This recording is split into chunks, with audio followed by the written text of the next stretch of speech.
Welcome back to the Tango Banter. Today, I have a special guest on the show, someone many of you might already recognize from my Instagram and YouTube videos.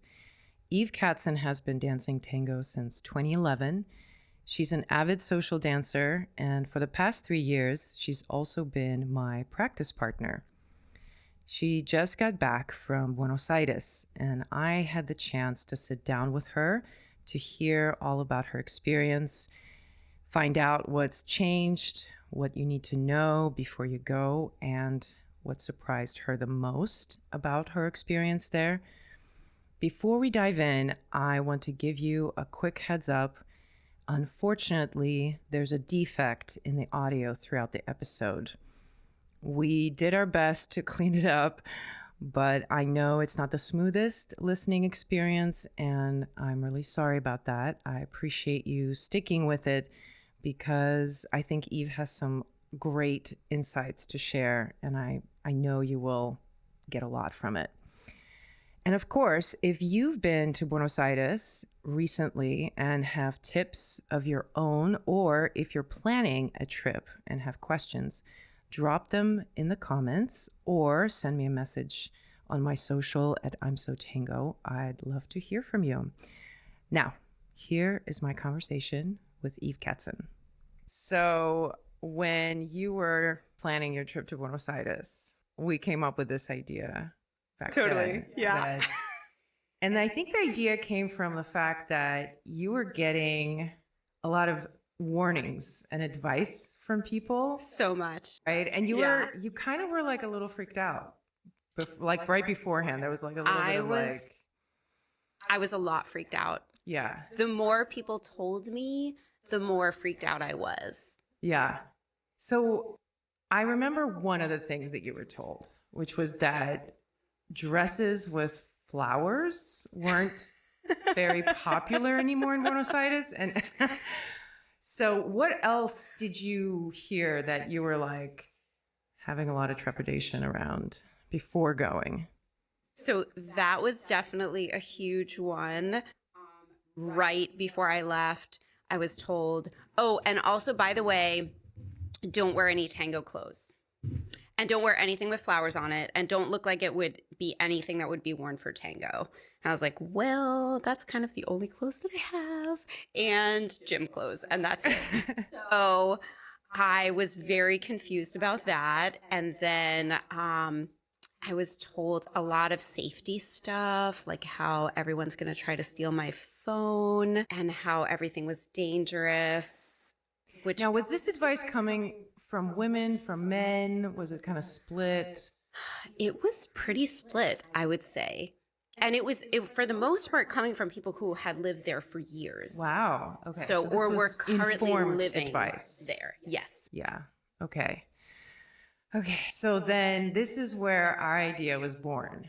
To do this episode, to actually see whether a lot of this advice was legit or not. Like, yes. Let's now unpack. First and foremost, what's the deal with the tango clothes? Can you still get dances wearing tango clothes? So I want to say what these people told me about the tango clothes was true. Wow. Yes. Interesting. So I think it also largely depends on the venue. But for the most part, right now in Argentina, clothing is super, super, super expensive. And even expensive for us. Like it would be, if you went to the mall and you wanted to buy like a pair of pants, it could easily be like $80 or $90. Yeah, in American. So I think, and they were saying one of the reasons is because most people in Argentina that are earning money in pesos can't actually afford to buy tango clothes. Wow. So if you come in with tango clothes that are like expensive type stuff, it's like announcing that you are a foreigner and you're not from there.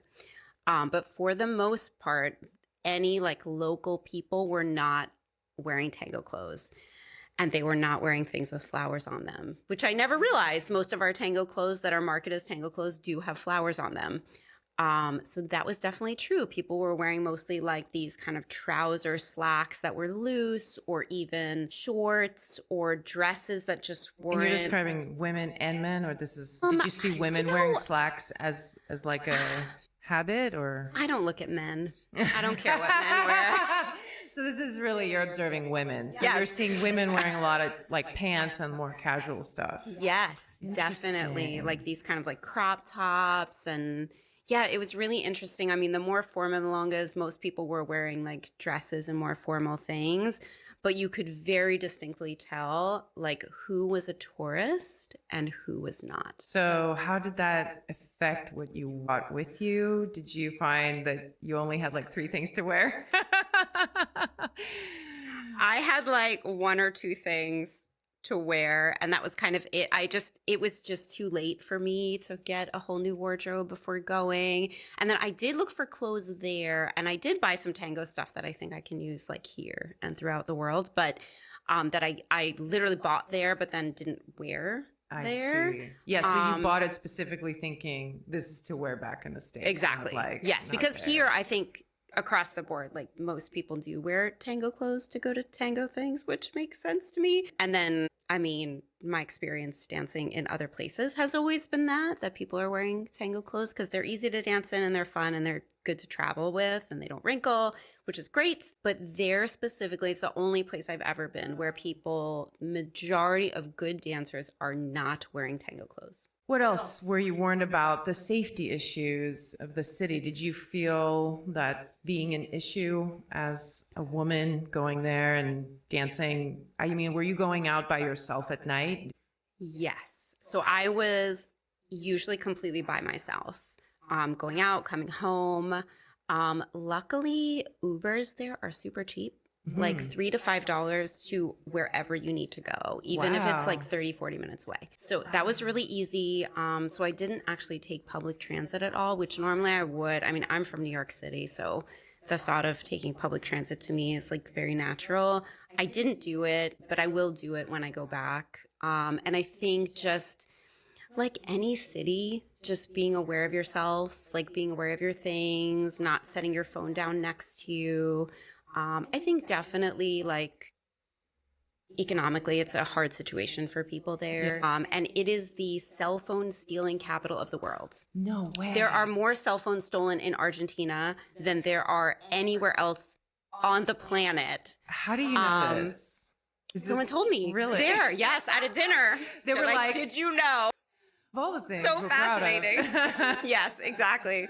So I think just being really conscious of that. Like I had a bag where I could just kind of like tuck my cell phone in and zip it. And then I had like wired headphones. So I just put my like Google directions on there and then I just had like an earphone in. So you wouldn't take your phone out? I or was try to be trying like- really not to take Yeah. my phone out. Because I think sometimes it's hard to just cover that like you're really not from there and you look kind of like lost, which I think I look lost like probably most of the time. I'm not good with directions. But it was totally fine. I kind of experienced too that, yes, you have to be very cautious and kind of have your awareness, have your wits about you. But when I was there, what granted was a while back, so I'm sure it's different. I kind of had that same sense, like even though I was by myself in the middle of the night, I never really felt in danger. Like I didn't feel threatened. So it sounds like it's kind of similar still. I felt that way. I Yeah. felt like it was very similar to being in New York City, where it's like, okay, you're coming home from the milonga at 3, 4, 5 a.m.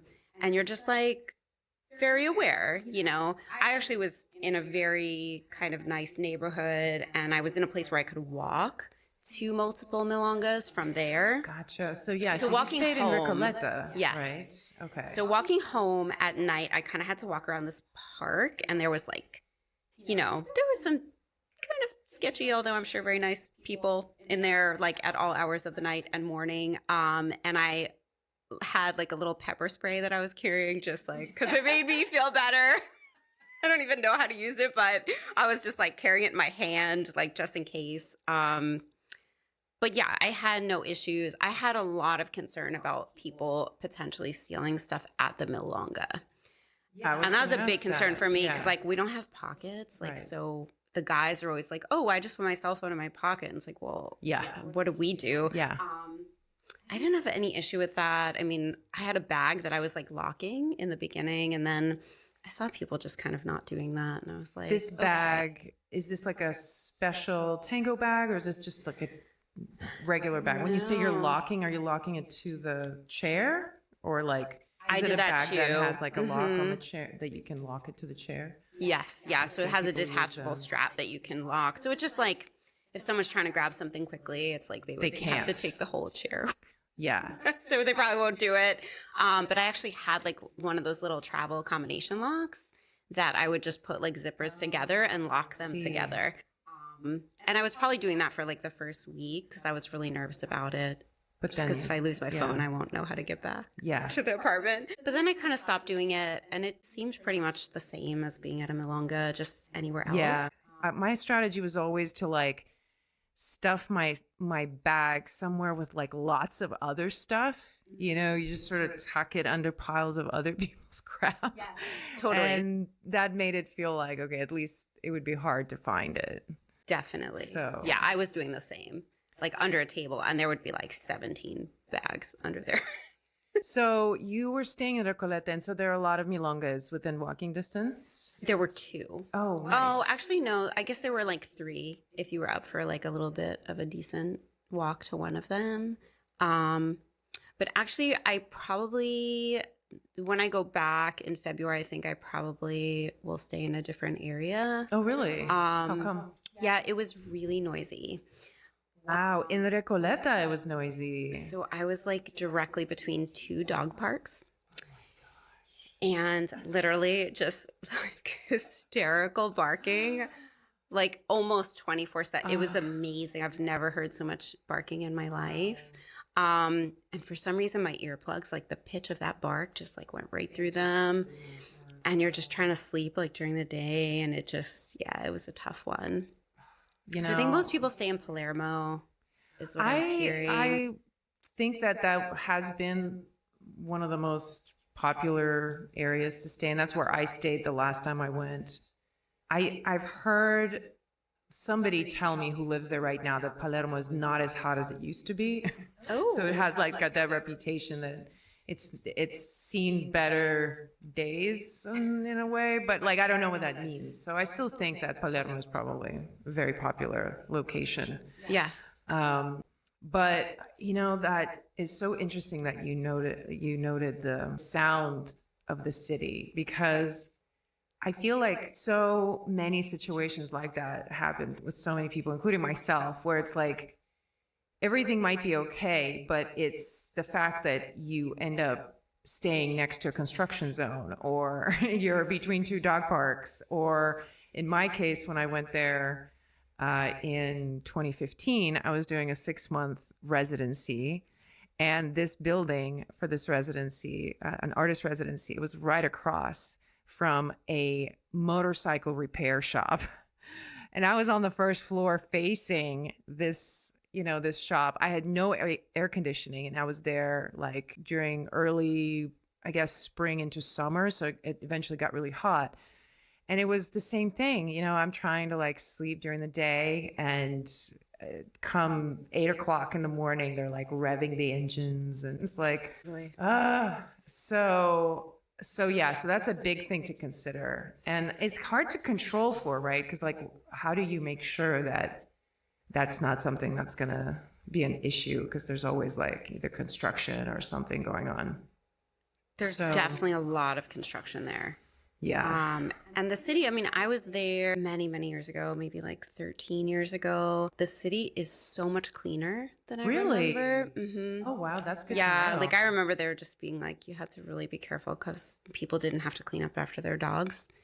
And like, it was just everywhere, like a minefield constantly. I do remember that. Yeah, totally. And now it's like, people clean up after their dogs. The streets are pretty clean. It looks like the city's undergoing a lot of improvement. There was a lot of police everywhere. Really? Tons and tons of police.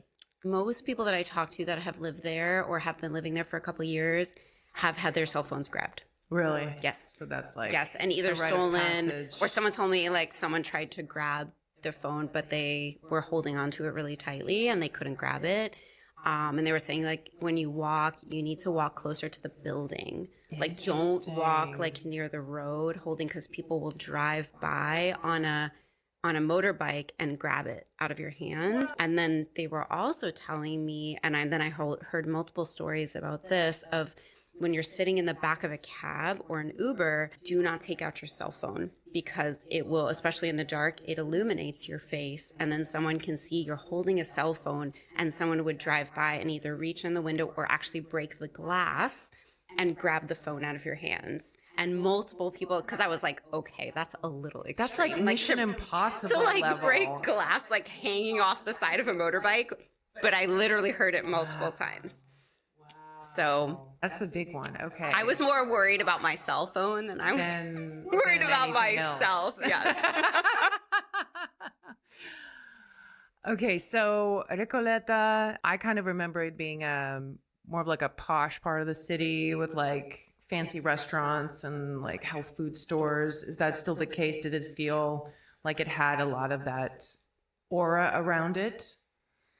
I think the particular area that I was in was like not super fancy, but very workable. Like there were like grocery stores and coffee shops and all kinds of different things you could walk to. So it was pretty nice. It was pretty nice. Did you have like, in terms of food and finding stuff, was that like an adjustment? Was it pretty easy to find? Because I remember when I was there, I was like always looking for anything that was organic or anything that was like not processed. It was kind of hard because a lot of the diet there is very much like white bread and a lot of like sugar stuff, it seemed. Totally. I think it's definitely better now. They have these stores called dietéticas, which is like almost like a health food store. So like I don't eat gluten. And I was able to find like a whole bunch of stuff that was gluten free. Nice. And like people actually knew what that was, which was cool. And yes, I am amazed by the amount of sugar these people eat. Like amazed. There's literally a candy store on like every corner. And I was like, and ice cream, right? They love ice cream. The ice cream was amazing. I ate ice cream every day. Really? Yes. Oh my gosh. Did you have like a favorite ice cream shop, or did you like go to different ones? I tried as many as I possibly could. There was one in particular that would usually in the evenings, it would have a line that would wrap around the block. And it had a sign on the wall that said, this is one of the top 20 artisanal ice cream places in the world. So of course I believe that, because I was like telling everyone, like, you have to come here because it's the best in the world. And I think like legit, it was probably one of the best in the world and that I have it's probably experienced. Open till like 3 a.m. or something. I think it's open pretty late. It's like in the theater district. So as people come out of shows, like everybody just gets online for this place. Wow. And I could walk to it, which was terrible because I was like going there every day. But yeah, it was amazing. The ice cream, definitely like super on point. I'm not really into food.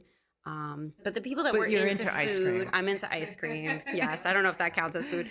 But people that were into food seem to have a really good time, like going out and stuff. But actually the supermarkets were super nice. All the little health food stores were nice. Oh, like, good. Yeah, so it was a lot easier to get food easier. than I thought it was going to be. That's good, because I mean that is something I think about, because last time that I was there, I felt like I had a really tough time like eating healthy and eventually just succumbing to just eating a bunch of white processed stuff. Totally. I think you really you need a kitchen. Yeah. Like I'm looking for an Airbnb right now for when I go back, and I'm like, it has to these have a ones kitchen. that Did you have have a like a kitchen in mini this? fridge and like a hot plate. I'm like, absolutely not. Like you need a kitchen and like That's the way to meal do it. prepping, like the same way you would do here. Gotcha. So it's not like you can go there and just rely on eating healthy, going to restaurants. It's more like it's strategizing still and like getting ingredients and, prepping your meals and stuff. I feel like we would always do that. Yeah, because I don't know if it's practical really to eat out for every meal. Like if you're there for a long time, like if you're there for like a week, maybe. Yeah, I actually didn't go out to eat very much. No? No. You didn't do the I whole didn't. staying up until 5 a.m. and then going out for empanadas and whatever. Didn't, because I'm gluten free, and That's all of those true. like morning foods, like the media They're lunas all- and the empanadas and they're like, you have to try the pizza. I was like, I I can't. know. Yeah, it was so sad. Yeah. But the ice cream, I think, made up for it. Yeah. So, okay, so let's talk about the milongas. Did you go out every night? I tried. I really tried. I just, as you're there for more time, it's like, and you realize like, it's like Tango Disney World and the amount of like opportunities and things there are to do and just like live orchestras and shows and day milongas and night milongas and classes taught by like the kind of like tango geniuses of our time that cost the equivalent of like $7.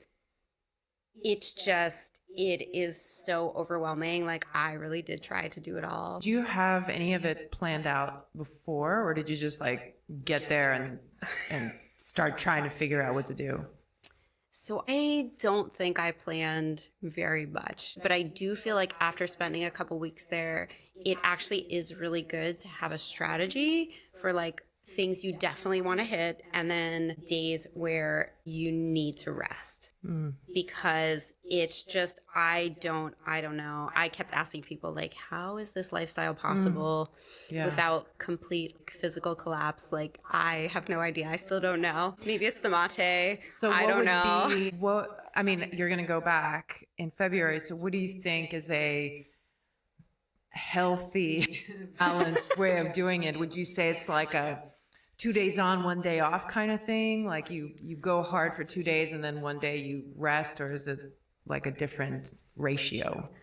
I don't know. I can tell you the way I did it was terrible. I wouldn't do it again. Here's what not to do. Here's what not to do. It was just like every time something came up, like, oh, do you want to do this class? Oh, do you want to go to see this orchestra? It was like, I just wanted to say yes to everything. And then probably a week and a half in, I was just like, what was your total dead. time there? I was there for 2.5 weeks. 2.5 weeks. So you're saying a week and a half is when it hit you. You were like, when I was just like, oh my gosh. and what happened? Were you just I had to take a night off, and then it was like you always have just this feeling of like FOMO. You're missing always, out. always, Missing out. Yeah. totally. Even if you do, because a lot of people do to like 2 to 3 milongas a day, Right. and then they'll throw in like a class also and like a dinner. Like, I don't know. I have no idea how they do it. So these opportunities were coming from the different people you were meeting at the milonga. So you connected with a lot of people who you already knew. Totally. So I ran into a lot of people that I knew from various places. Actually, when we were flying, we had a layover in New York, and we sit down on the plane, and like a friend of mine from the New York tango community literally sits like next to us in the same aisle, like literally across the row. So it was just so funny. And then ran into like people that I knew from pretty much everywhere in the world, people I knew from when I lived in Europe, like, or when I was traveling there, like from 10 years ago. Yeah, it was really neat. Like, I knew a lot more people than I thought I was going to. And then there's this WhatsApp group that was really helpful. There's a guy who is kind of like this international tango benefactor, and he creates all these guides to like how to do Buenos Aires, like as a tango dancer, and it's got all these like recommendations, and then every day there'll be like people who want to group together to have a table at a milonga, or the recommendations of the day of like where to go. Because if you just look on the app, which you sent me, actually, thank you for that. The Oi Milonga app. Yes. If you just look on the app, it's like it lists like 20 milongas a day. So much. And how would you know? And I think to go to, yeah. Exactly. Like, you would never know. So I think it's important. And this is probably the first place in the world that I've encountered like this, of you need like a strategy, because certain milongas you can totally go to by yourself and it's fine.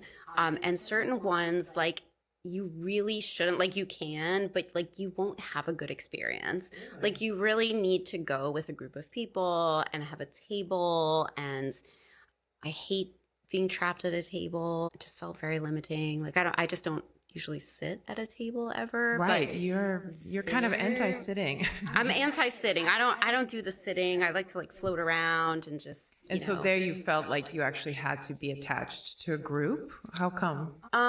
For certain milongas, yes. And it it really changes the experience, because if you walk in by yourself, they don't know you. They sit you at this table that's in somewhere in like the back of a room, and then you're expected to try to like cabaseo people from there. And it just was super difficult. And I found like at these kind of bigger ones where it's like, I mean, it's like hundreds of people. If you go with a group and you're sitting at a table, then it's kind of like you socialize with the people at the table, and then you end up dancing with the people that are at the table. And then other people see you dancing, and then sometimes you'll be able to kind of like make those connections. Gotcha. And it just makes for a much more pleasant experience. You learned about this once you got there. How did you learn about this WhatsApp group? Someone sent it to me Yeah. before I went down there. So I was already kind of like seeing what was going on. And anyone can have the information for this. Like Gotcha. anyone So can maybe follow our it. listeners, we can... Oh yeah, we can link it. Okay. We should I link it in the show I should notes. include that in the show notes. Definitely. And definitely the app. I was just going to plug the app for just a second to the Oi Milonga app. When I was first going to Buenos Aires, that app was just started, and it was so minimal and it was so new that when you would open it, it like glitched half the time, and it like provided just the bare bones of information. Like there were no maps or locations. It was just like a list. And it'd be like 3 or 4 milongas per day listed, you know, because it was so new. And so it's kind of cool to know that now it's gotten so big that you need another app or another entity to just decipher everything that's listed on there, which is maybe a sign that Tango is growing more than we think.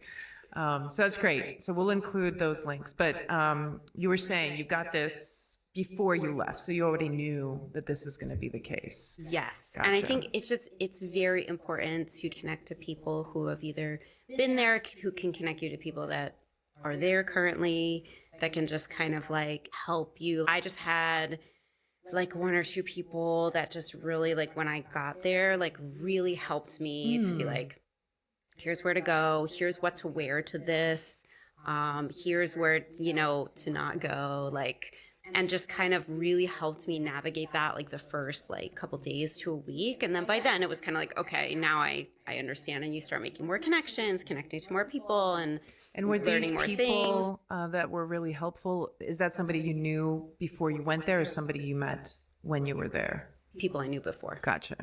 So again, it's I knew like before. that groundwork before you go is the important piece. Definitely.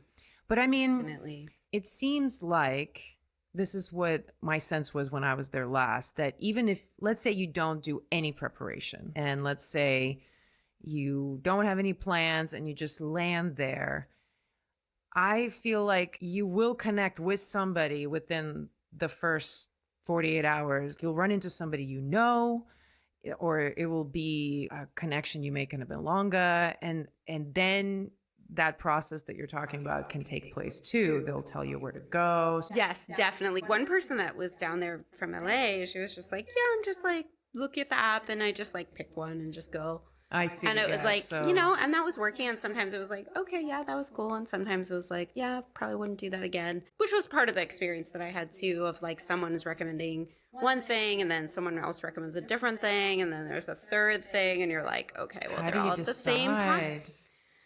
This was the biggest challenge. And then you go to one thing and you're like, oh, I should have picked that other You thing. should have gone to the other thing. Yes, totally. I felt like that constantly. Really? Mhm. Okay. Yeah. So then of the milongas that you went to, you went to Cachirulo, of course. I did. The Tuesday night at El Beso. Saturday. I went twice to the Saturday. The Saturday, the very traditional one where they sit you separate from the men. Totally. How was that experience for you? You know, Was this one, did you attend by yourself or did you go with the group? So the first time I went, I had arranged to sit at a table with people that I knew. I see. And that was pretty helpful. And then This is from the WhatsApp group that you... No, this is from people that were just randomly down there that I just happened to know, that I had like connected with. And then the second time, I had gone, but a friend of mine was there and then got me a better table. Yeah, it's kind of strategic. I felt like, you know, I was grateful to have that experience And I think I would go there. Like the dancing is really good, and the like gender segregation, hardcore cabaseo thing. I mean, it felt uncomfortable to me. It did.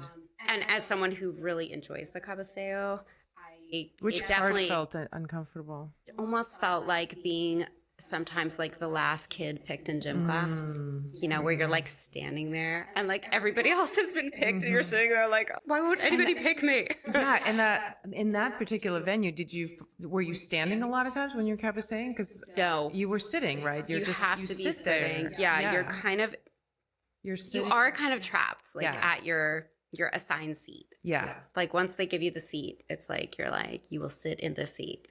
Yeah, I don't know if the layout is the same, but when I'm thinking about that space, they had a row of chairs right up against the wall on one side. I don't if do they still do that? And then there's the floor, and then there's the tables of leaders. And I remember being sat against the wall one time. And every time there would be a tanda starting, all the women, you know, they sit up tall, you know, everybody's like waiting to get the café, right? It's like, I'm ready, I'm ready. And then one by one, like the ones that don't get picked, you can just like see the posture sort of slink back. And then eventually it's just like, you know. And I was one of those people. Definitely had a hard time in that venue because of that as well. It's so different. It's a great challenge though. And I feel like for me in particular, it was like a really good challenge because, you know, I don't like to sit I know out anything Yeah. ever. I really do want to dance How like did you do that? every tanda. Because I would really notice what you're saying about how like a lot of women, like if you're sitting for a tanda or two, all of a sudden you just deflate and then you start to like exude this like negative energy of just like, you know, I started, because I definitely was falling into that. And I started just when I was sitting there, I started singing like Britney Spears songs in my head. And I was just like singing like happy pop songs in my head. So I was just like sitting there like, yeah. Just kept like my energy more positive and not like, oh, I'm being projected again. That's great. So I was just like every Britney Spears song I could think of, I was like jamming to it in my head. I didn't realize Britney Spears And had then, such power over you. I know. I just needed like some like happy pop music. But honestly, in my I'm mind. sure you didn't sit very much. I'm sure you got capaceoed a lot. You know, it would get better kind of as the evening went on. I did go, a friend of mine really recommended this. Two people have recommended this one milonga, and it was like super far away. And I was alone, and I was kind of like, should I go? And then I was like, oh, I'm only here a couple more days. I should try it out. And it was definitely one of these ones where you need to go with a group. Like, you really should not go by yourself. I got sat like at the back of this like long table where it was like literally impossible to see anyone. Luckily, this guy sat down next to me who I guess had seen me dancing like at a practica earlier in the week. So I danced with him, and then I was like sitting for a while, and then slowly started to kind of like get more cabaseos, and then had to leave to go to another milonga, you know, because that's just how we roll. But yeah, like I could see how could be difficult. And someone was actually telling me that there, I mean, and maybe anywhere, who you know and who you're friends with and who you're talking to is actually more important for you getting dances than the quality of your dancing. I mean, I don't know that you could be like terrible, but I mean, if you're at some moderate level, that actually is a stronger factor in your favor than the quality of your dancing. Skill. Besides Cachiruli, you went to a lot of nighttime and a lot of daytime. Yeah, there were definitely like a lot of good kind of daytime options. There were practicas. Like for the most part, it kind of seemed like, oh, I should probably go with someone that you know just to kind of start off with and then kind of branch out if you want. And then I did try to do a lot of the late night things. I kind of found that a lot of the really late night ones, these ones that kind of start to get going around like 2 or 3 and then go to like 6 or 7 in the morning, those definitely are the better ones. And I definitely struggled with that because usually it would be like, that's like the third milonga of the day. So you're saying it's the better quality dancing. Yes. because And of for the me, it's more level. fun because you're not trapped at a table. And it's more similar to like a milonga you would go to like here, except like 10 times as many people. And you're talking about, I'm assuming, La Viruta, or were there La other? Viruta was good. I really liked La Comedia. La Comedia is a new one to me. Yeah, so that was, and that one was very close to me. And that's the one that would be like from 2 to 6 a.m. So they would, Yeah. gotcha. Yeah, so that Gotcha. was a later one. So after Cachirulo, you would go to that I see. on Saturday. On Saturdays. And then there was one on Monday called Muy Lunes and one on Tuesday called Muy Martes, which is the same organizer. And both of those were really good. And those are more also like very younger crowd. late? I think they start earlier, but you would want to get there on the later side, like 12 or 1. Gotcha. Whereas here, that's when I'm like, I know, leave. right? I mean, that's a whole different lifestyle. I never really figured out like how to get It's your so hard. circadian rhythm to like jive with that. I have no idea. Yeah. Did you do a lot of like late night in a row? Like, were you able to do? Yeah, Yeah, you were like, just I don't- stay up all night. Yeah, I wouldn't go to bed before like 4 or 5 any day. Yeah. And then it was like so noisy. So I would sleep like 3 or 4 hours and then I would try to take like a nap in the afternoon. And I was did really you do tired. any classes? I did. I did a few.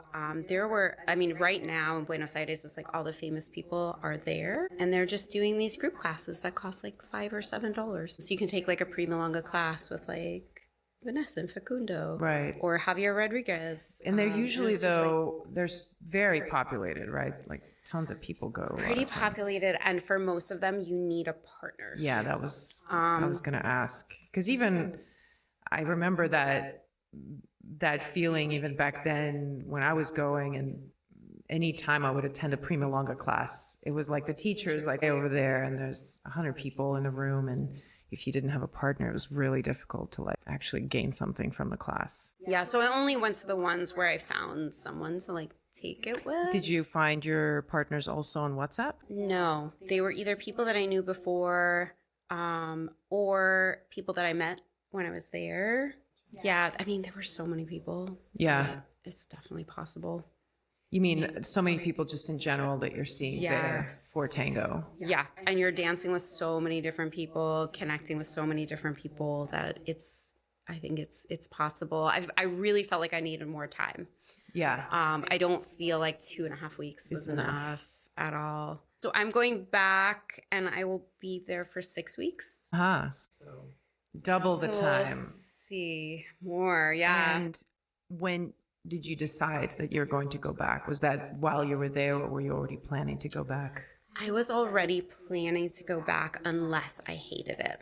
But you did not. So I didn't book it until after I did the 2.5 weeks. No, I had always planned to go back. And even after I went, 12, 13 years ago, I was always like trying to get back, and it just never fell into place. And so like having this time off right now, I was kind of like, okay, I want to try to live this and just see Soak what it that's in. like. Yeah. And so what was it that you were wanting to experience from this adventure, from this like immersion? And what is the nourishment that you're getting from this experience of being in Buenos Aires and sleeping 3 hours a night and enduring all this stress and dancing all hours of the night? What is it giving you that you feel so drawn to it?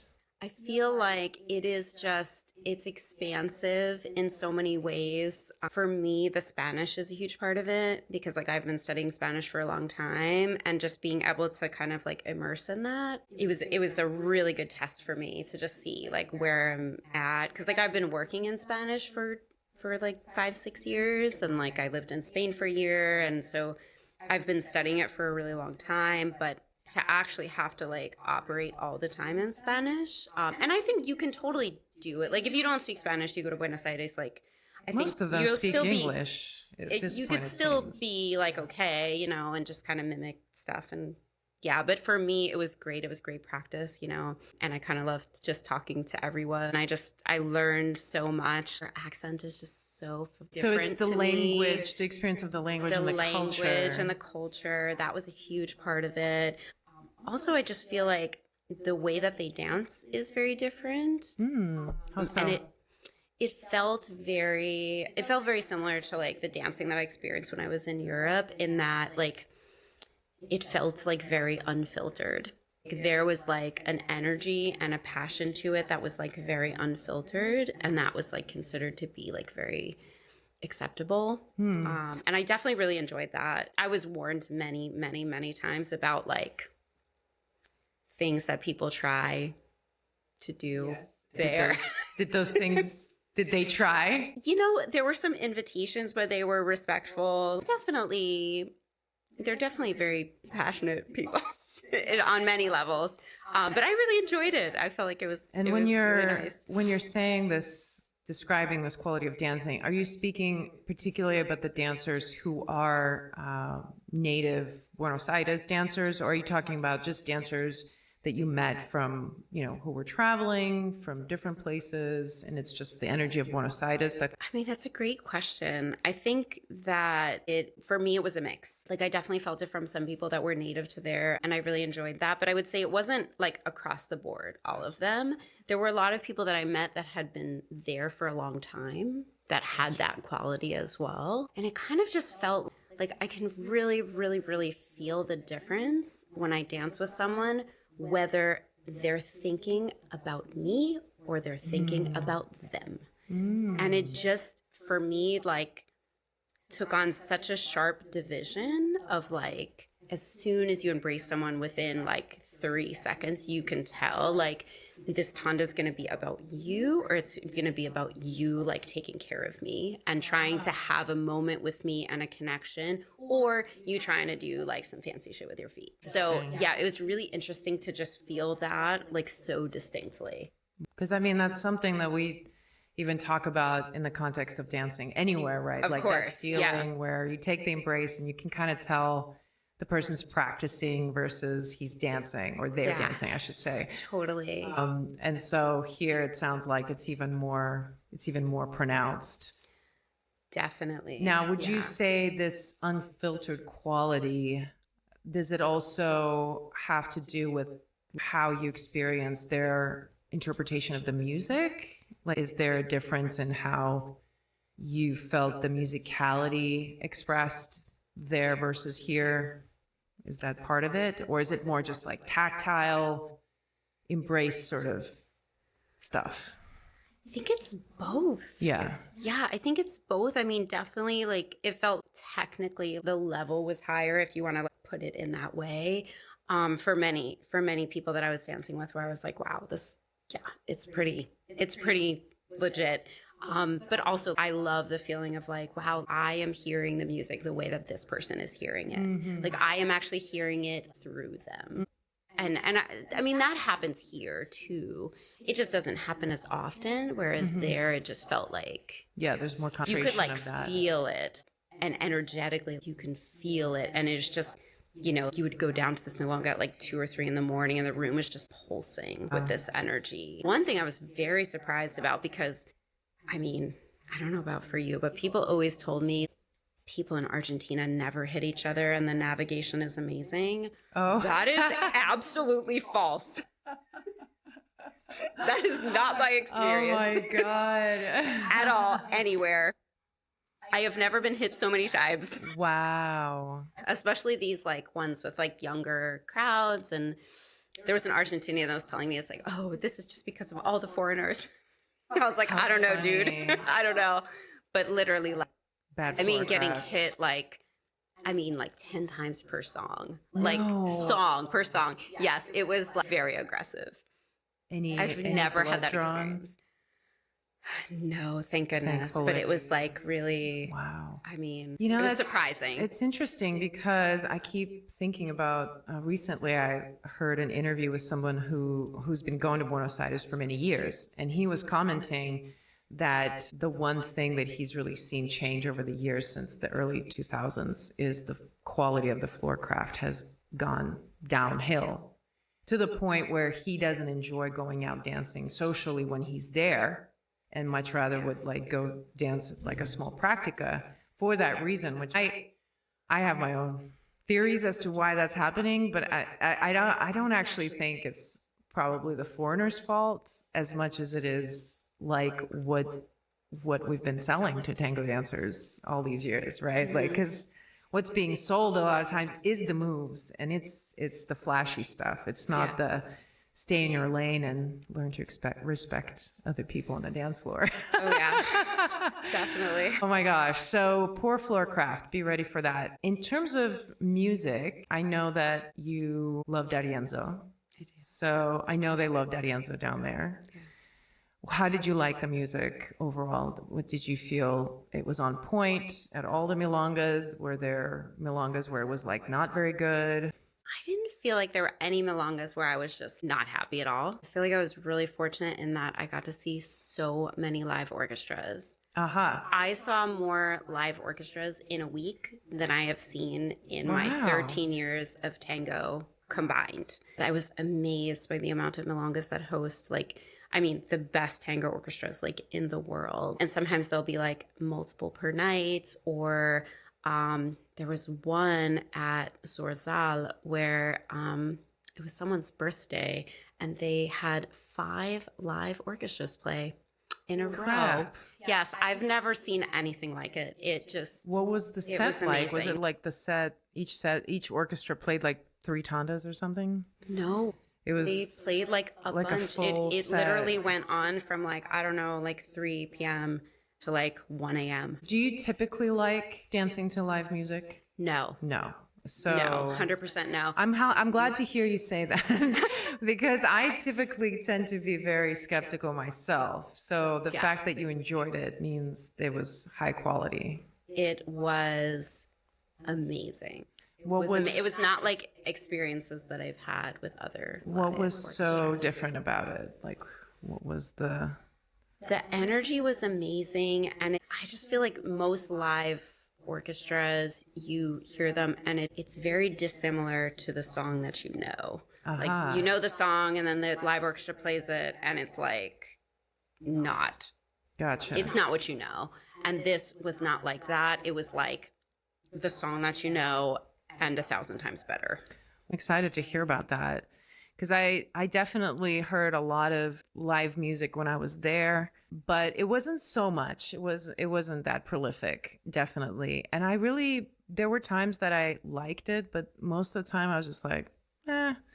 But I feel like there's been a shift in the last few years, and the musicians who've been working on their craft are getting better and better. So you get to enjoy better and better craftsmanship when it comes to live music. Totally. Did you have to switch into flats at any point? Did you dance in flats? I used flats for some of like the group classes and stuff, and then I ended up buying flats because I actually didn't really have flats, and I bought a pair of flats. Only one. Only one. You just want pair. Any other pairs of shoes? Yeah. Just one pair of shoes. Yeah, I have a really weird foot. So for me, like I couldn't really find heels, and they have everything there is like usually pretty high, and I can't really do super high. I found that the shoes actually are not as well made as the Italian shoes, or maybe I just wasn't looking at the right places. But I think especially for women, building in time also to go to a lot of like stores. A lot of these places, like both the clothing stores and the shoe stores, you need an appointment. So it's like if you're there for a limited time, like right in the beginning, it's like go on, see exactly what you want to go to, and like they'll have a number and you can WhatsApp message them and they'll give you an appointment. Sure. So you can go that way you can kind of plan it out. Or there will be some stores that are like open from 4 to 8 p.m. on Wednesday and Friday. And you're like, okay, well, how would you ever know that? Yeah. And a lot of stores, it's like the address is listed, but it's somewhere up in a building, and like the suite number's not listed, and you have to kind of either call them or send them a message on WhatsApp and be like, where is this place? This is such good information because it's true. It's very hard to find a lot of times. It's like small designers who are making stuff in their apartments. Yes. So, I actually had such an amazing experience with that. It's really hard for me to find clothes that fit because I have a really weird body, but I went to a place and literally like the seamstress is right there and do it for you. Wow. Yeah, and charge you like $5 or something. Also met an amazing cobbler. So this guy can do anything to shoes. It is not expensive. He was even telling me there's a lot of women that have like wide feet, so they have to buy their shoe like a size too big. And he can actually do something where he cuts the shoe in half, reattaches the heel to make it shorter, and Holy he can do it in crap. like a day. Yeah, he's amazing and really specialized in Tango shoes, and it's like not expensive. So Wow. Okay. and you can like send him a WhatsApp message and WhatsApp you is can the just go way there. now. This is Yes. the way to be. Is WhatsApp? I'm Yes. realizing Totally. I'm behind because I still don't really know how to use WhatsApp. But this is the future. Did you notice that flats are in wider use among women, or is it still primarily women are dancing in heels most of the time? So I think at the more traditional milongas, women were mostly dancing in heels, but like Yeah. at the more informal ones, there were a lot of women dancing in flats. Oh, that's there good were a to lot of know. women leading. Oh, that was the which other was question I exciting. had. Did you get to dance with Yeah. any of the female leads? I danced with a few, but none of them were from there. Oh, interesting. They were all people who were traveling. Wow. Wow. They were all great. Oh, there's one thing that I just want to let Please. people know that are going to Buenos Aires. This really surprised me. In Buenos Aires, when you exchange money, $100 bill is not worth the same as 250s. So when you bring, because the easiest way to operate like with money there is just to bring cash from here and exchange it there. And there are multiple ways to do that, but we usually when I've traveled internationally, like I'll just go to an ATM and pull out money with my card and just be like done with it. And there it's like a lot of things you actually do pay in cash. Like you can't go to Milonga and like Venmo, like you do have to use cash there. So it was very surprising to me that $100 bill is worth more than 250s or like $100 of 20s. Like it's actually different. So you have to bring hundreds. And if there's anything like on the bill, if it's like a little mark or something, like they actually won't take it. They want like new $100 bills. That reminds me, actually, is it true that they have different prices for foreigners versus locals at the Milonga? Didn't really notice that. I mean, the prices for the milongas honestly are really, really low. Yeah. Anyway, so it's How the much is equivalent it? of like between $5 and $7. $5 and $7. Like a lot of other things in Buenos Aires now are really expensive. Really? Like clothing's really expensive. I tried to buy a yoga mat and it was like $50 for what would here be $8 at TJ Maxx. Yeah, trying to buy certain goods and stuff is really, really expensive. And food is getting more and more expensive there. I mean, if you go to like a Starbucks, a coffee will be like $5 or $6 US. Yeah, and it's like, how do these people afford that? Yeah. The inflation there has gotten really, really aggressive. Now that you've come back and you're now planning your next trip, I guess I'm curious, both what are the milongas that you have earmarked as the ones that you really must go back to or that you think are now or, I don't know, really relevant to think about when somebody visits? And what are some things you didn't get to that you're putting on your list that you must do next time? I feel like I want to take more private classes. Most of my time was spent like trying to like stay up all night and go to milongas. And I think I would want to focus a lot more of my attention on the ability to take some of these classes and take private classes and just really learn things that I've wanted to learn. I did really like a lot of the later night stuff. So I think maybe skipping some of the earlier milongas on those days and focusing more on the late night ones, and then scheduling rest days would be ideal. So I think definitely I'm really excited to go back to La Comedia I really liked, and Muy Lunes, Muy Martes. And La I would Comedia- definitely go back to Cachirulo. Cachirulo you like. Yeah, I feel like I need to master it now. It's like a challenge. It's like a challenge. Well, thank you for such a Yeah, totally. thorough Thank report on you. your trip. To our listeners, if you have other questions or suggestions around the topic of traveling to Buenos Aires, go ahead and pop those into the comments, or you can also reach out to me directly on social at I'm So Tango.